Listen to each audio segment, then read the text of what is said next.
Shalom saudara-saudara yang terkasih dalam Tuhan Yesus Kristus, selamat pagi. Renungan kita pada hari ini diambil dari Mika pasal yang ke-7, ayat 7-13. Judul renungan kita pada hari ini adalah percaya dan berharap. Untuk tetap percaya dan terus membangun harapan seringkali dipandang sebagai hal yang mudah untuk dilakukan. Ketika sedang merasakan kedamaian dan ketenangan dalam hidup, kedua hal tersebut memang mudah untuk dilakukan. Bahkan mungkin tidak terasa. Tapi tentu tidak selamanya kita akan merasakan kedamaian dalam hidup, karena suatu waktu pasti kita akan merasakan pergumulan. Karena begitu beratnya hidup ini. Dalam keadaan yang demikian, mudahkah bagi kita untuk tetap percaya dan berharap? Beratnya kehidupan ini juga dirasakan oleh bangsa Israel ketika mereka undur dari hadapan Tuhan dengan jatuh pada dosa-dosa, serta kenyataan bahwa mereka menghadapi kehancuran karena datangnya serbuan dari bangsa lain. Dalam situasi sulit yang dihadapi oleh bangsa Israel itu, Mika yang diutus oleh Tuhan untuk memperingatkan bangsa Israel tidak pernah menyerah kepada Tuhan. Mika menyerahkan seluruh hidupnya ke dalam tangan Tuhan dengan tetap setia menunggu kehadirannya, serta tetap menaruh harapan penuh kepada Tuhan. Karena Mika percaya bahwa Tuhan akan menyelamatkan bangsa Israel dan selalu mendengarkan seruan umatnya yang percaya dan berharap kepadanya. Mika mengajarkan kepada kita untuk tetap percaya dan menaruh harapan hanya pada Tuhan, bahkan pada masa yang paling gelap dalam hidup kita. Sekalipun kita harus menunggu akan akan pertolongan Tuhan yang kita tidak pernah tahu kapan pasti datangnya. Tapi satu hal yang pasti adalah bahwa Tuhan pasti akan mendengarkan dan menyelamatkan umatnya. Di dalam ketidakpastian hidup, rasa percaya dan harapanlah yang menjadi kekuatan kita. Oke, mari kita lihat pembahasannya ya. Sebuah pengharapan hidup di dalam Tuhan. Apakah Anda memilikinya? Mari kita lihat bacaan Mika pasal yang ke-7 ayat 7 sampai yang ke-13 gitu ya. Tetapi aku ini akan menunggu-nunggu Tuhan dan akan mengharapkan Allah yang menyelamatkan aku. Allahku akan mendengarkan aku. Janganlah bersukacita atas aku, hai musuhku. Sekalipun aku jatuh, aku akan bangun pula. Sekalipun aku duduk dalam gelap, Tuhan akan menjadi terangku. Aku akan memikul kemarahan Tuhan sebab aku telah berdosa kepadanya. Sampai dia memperjuangkan perkaraku dan memberi keadilan kepadaku, membawa aku ke dalam terang, sehingga aku mengalami keadilannya. Musuhku akan melihatnya dan dengan malu dia akan menutupi mukanya. Dia akan berkata kepadaku, di manakah Tuhan Allahmu? Mataku akan memandang dia, sekarang dia diinjak-injak seperti lumpur di jalan. Akan datang suatu hari bahwa pagar tembokmu akan dibangun kembali dan pada hari itulah perbatasanmu akan diperluas. Pada hari itu orang akan menghadap engkau dari Asyur sampai ke Mesir, dari Mesir sampai ke Efrat, dari laut ke laut, dari gunung ke gunung. Tapi bumi akan menjadi tandus oleh karena penduduknya sebagai akibat perbuatan mereka. Latar belakang kitab Mika. Di pasal terakhir, Mika menaikkan doa permohonan supaya Allah berbelas kasihan. Mika hidupnya dipenuhi dengan pergumulan di dalam melihat berbagai macam kejahatan bangsanya. Kehidupan agama yang merosot, berbagai macam kejahatan itu meningkat. Hal yang memberikan penghiburan buat Nabi Mika itu ternyata permohonan keselamatan bangsanya itu dikabulkan oleh Tuhan, walaupun tidak untuk waktu-waktu dekat. Jadi ketika Tuhan berjanji akan memulihkan kondisi Israel, janji Tuhan saja itu merupakan penghiburan bagi Mika.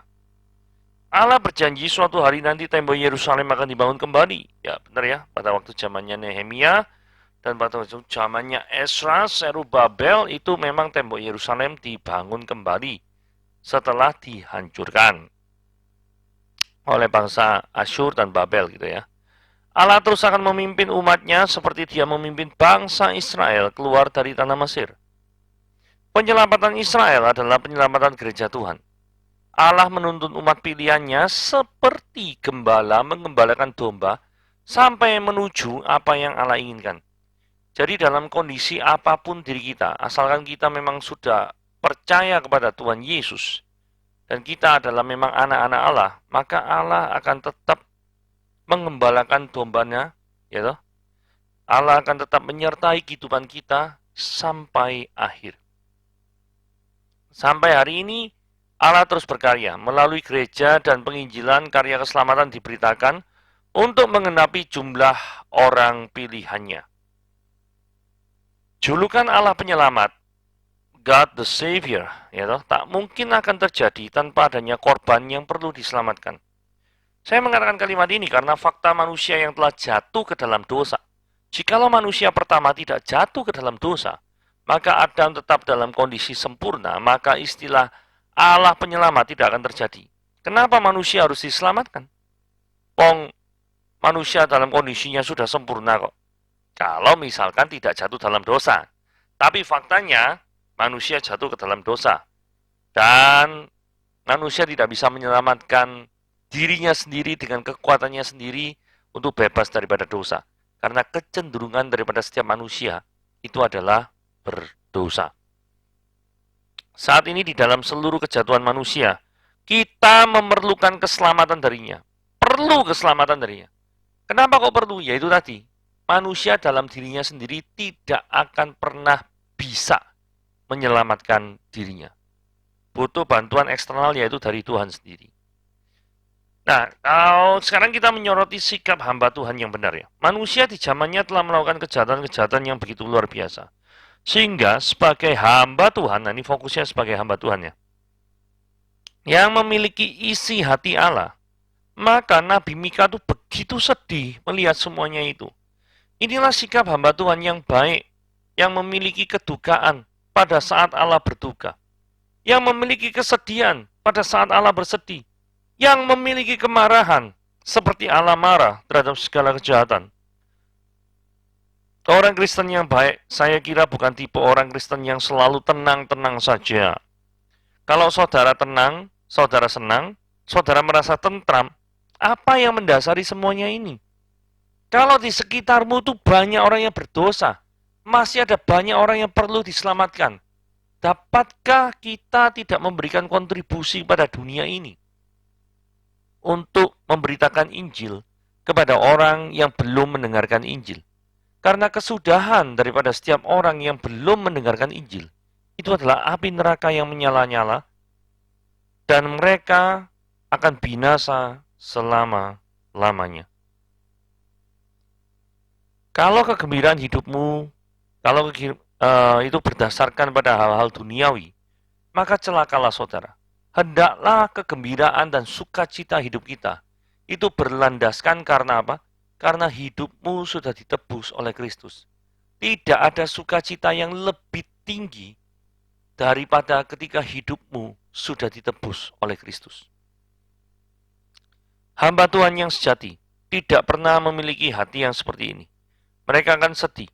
Mereka akan sangat terganggu jikalau melihat moral masyarakat semakin bejat. Hamba Tuhan yang memiliki sikap cuma senang-senang doang, ingin menikmati kekayaan duniawi, maka hamba Tuhan yang seperti itu tidak memahami kondisi isi hati Tuhan.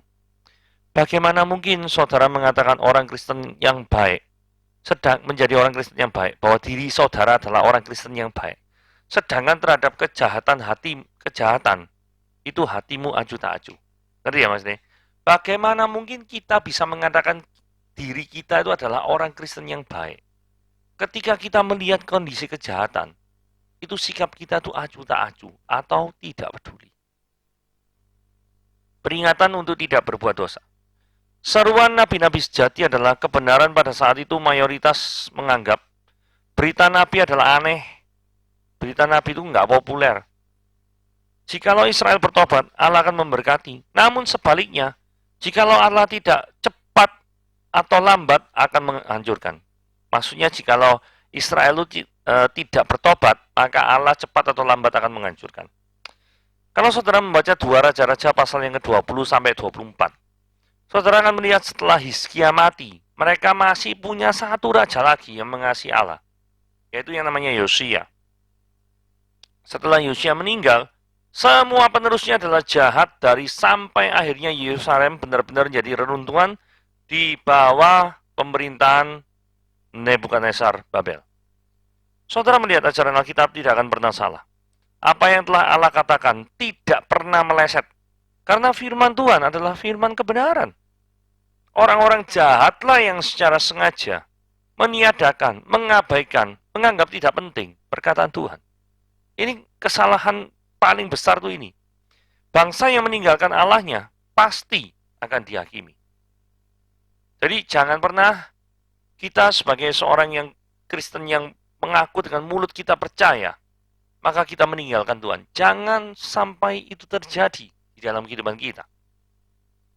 Tetap bertahan di tengah dunia yang berdosa.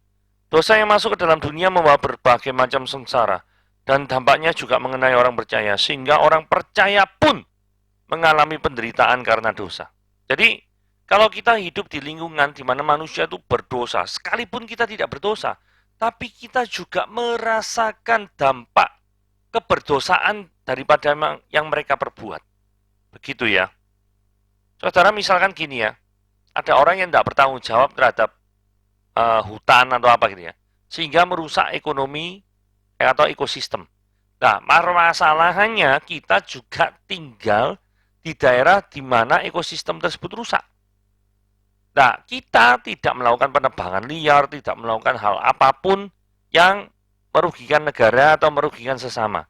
Tetapi karena kita tinggal di sana, kita juga merasakan efek daripada perbuatan dosa oknum-oknum tertentu. Nah, maksudnya seperti itu ya. Salah satu contohnya ya. Berbicara mengenai penderitaan. Itu bermacam-macam. Seperti penderitaan karena sakit penyakit. Penderitaan karena kematian. Ada sanak saudara yang meninggalkan kita. Yang ketiga, juga penderitaan akibat kejahatan orang lain. Atau yang berikutnya, penderitaan akibat bencana alam. Kita orang percaya semua mengalami penderitaan. Demikian juga Mika. Tetapi umat Tuhan memiliki rahasia untuk bertahan, untuk kuat, yang tidak dimiliki oleh dunia. Apa itu rahasianya? Rahasianya adalah Tuhan sendiri yang memampukan mereka untuk bertahan dan hidup suci terus-menerus di hadapan Tuhan. Karena dosa seringkali orang percaya terjatuh.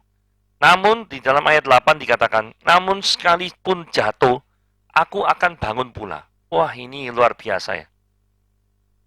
Manusia mengakui bahwa dirinya tidak sempurna. Seringkali ada jatuh bangun dalam dosa. Tetapi ketika dia itu bangun, maka sekalipun aku duduk dalam kegelapan, Tuhanlah yang akan menjadi terangku. Jadi manusia yang berhasil bangkit dari keberdosaannya, itu adalah manusia yang benar-benar berserah dan mengandalkan Tuhan sebagai kekuatannya. Nah, korelasinya demikian. Nah, untuk menutup renungan kita pada hari ini ada 5 hal yang dalam mengharapkan Allah yang menyelamatkan. Kita mengharapkan Allah yang menyelamatkan ada 5 hal penting. 1. Melihat Allah. Oleh karena itu aku akan melihat Tuhan. Manusia yang melihat, manusia gini ya, kalau melihat sinar matahari, maka setelah melihat sinar matahari, maka matanya itu disuruh melihat benda sekelilingnya. Pasti sulit sekali, pasti silau sekali. Betul ya? Sehingga karena apa? Matanya itu fokus selalu pada sinar matahari. Ini cuma ilustrasi doang ya. Jika jiwa manusia itu berpusat kepada Allah, maka akan sulit sekali engkau akan terjatuh dalam kondisi sekitarnya atau jatuh dalam dosa. Artinya apa? Artinya begini ya. Jikalau selama ini kita terlalu mudah untuk jatuh dalam dosa, jangan-jangan yang kita pandang itu bukan Tuhan, tetapi semata-mata karena hawa nafsu kita sendiri. Nomor 2, dengan menunggu Allah, aku akan menantikan keselamatan yang dari Allah. Ini perhatikan baik-baik ya. Mika menantikan keselamatan yang dari siapa? Dari Allah. Bukan dari tempat lain. Seringkali kita tergoda untuk menggunakan pihak-pihak lain supaya bisa menolong kita. Ya, mengajak orang lain untuk menolong kita sah-sah saja nih. Tetapi apakah Anda menempatkan Tuhan sebagai pihak pertama yang Anda minta pertolongan? Tuhan pasti akan melepaskan. Hanya masalahnya waktu. Seperti petani di dalam badai salju di musim dingin untuk menunggu kondisi yang baik. Tentu akan datang. Demikian juga anak Allah di dalam pencobaan. Nantikanlah Allah. Pasti Tuhan akan berbuat sesuatu ketika ada pencobaan datang dalam kehidupan kita. Poin ketiga, dengan percaya pada Allah. Allahku akan mendengarkanku. Dia telah berjanji pasti melakukannya. Dan Allah yang berkata, aku akan melihat manusia. Jadi artinya, di tengah situasi kondisi yang sulit, di tengah situasi di mana manusia membutuhkan pengharapan di dalam Tuhan, tetaplah percaya bahwa Allah yang kita percayai adalah Allah yang tidak pernah ingkar janji, Allah yang selalu menepati janjinya, dan Allah yang tidak pernah gagal untuk membuat kita itu lebih naik level lagi. Poin yang keempat, dengan tunduk kepada Allah. Tunduk berarti berbicara tentang kepatuhan. Jadi katakan, aku akan menanggung dosa-dosaku kepadanya. Karena aku telah berdosa kepadanya, aku tidak akan memberontak di dalam kesalahanku. Aku patut dihukum karena kesalahanku kepadanya. Dan penderitaan dosa patut terjadi akibat dosa yang telah manusia lakukan. Saudara, ketika Anda berdosa, maka Anda bukan dilepas daripada akibat daripada dosanya itu ya. Karena akibat daripada dosa tetap bisa Anda rasakan. Sekalipun akibat dosa yang sedang kita bicarakan di sini bukan maut. Karena kalau orang yang tidak percaya, maka memang maut yang akan menjadi upah mereka. Tetapi bagi orang yang sudah percaya, maka ketika manusia itu jatuh ke dalam dosa, itu akan membuat hubungannya dengan Tuhan itu akan menjadi semakin jauh. Itu permasalahannya. Sehingga kembali ke poin 4, itu menunjukkan ketundukan dia terhadap perintah Tuhan itu tidak 100%, tidak sungguh-sungguh.